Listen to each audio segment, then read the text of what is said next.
Your piece in the New York Times made a powerful argument around women's sentencing and where and how women should be housed. Talk to me a little bit about how you're responding to the current crisis around women's incarceration. The crisis around women's incarceration is not new. Women have been the fastest growing segment of the prison population for quite some time.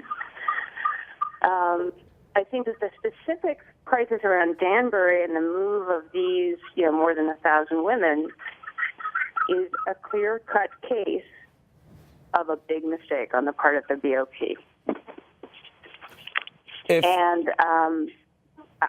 I did my time in Danbury, and at the end of the time that I did in Danbury, and I was fortunate to only spend, 13 months in prison. At the end of the time that I spent incarcerated, I was moved from Danbury to Chicago, 700 miles away.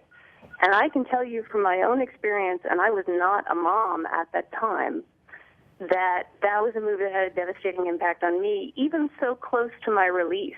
Those visits from family, from friends, and most importantly from children are essential to keeping folks who are in prison tied closely back to the communities to which they're going to return.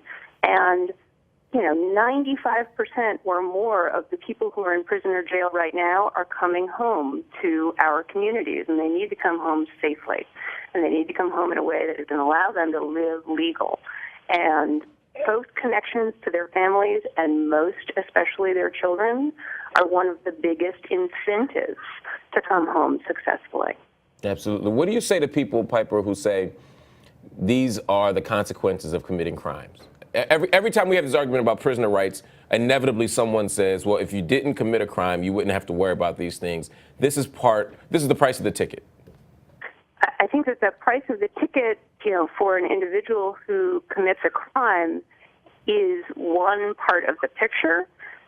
But for the price for children, most especially minor children under the age of 18, who are too often left without protection when a parent is sent away to prison, that is something that should concern everyone in the community, because everyone pays the price when kids are left without protection.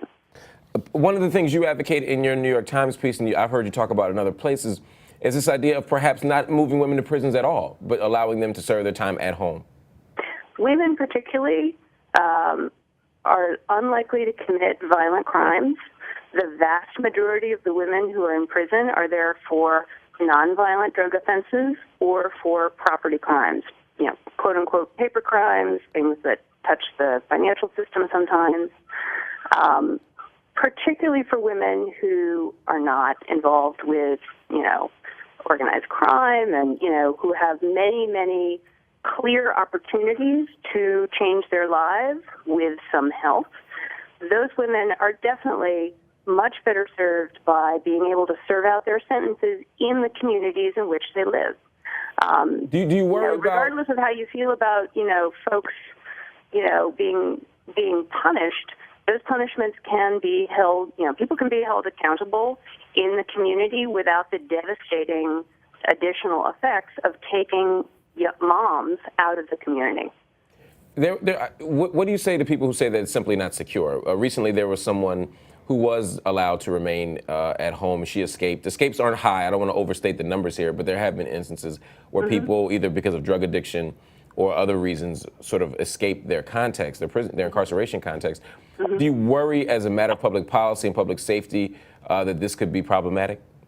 I think that when you look at the bigger picture, you see that those cases to which you refer are the exception, and particularly, again, with women, these types of community-based accountability programs are very, very successful. The numbers are overwhelming in terms of success of programs like Justice Home and other programs around the country, because lots and lots of states are turning to smart on crime solutions because nobody wants to bear the heavy, heavy cost of over-incarceration.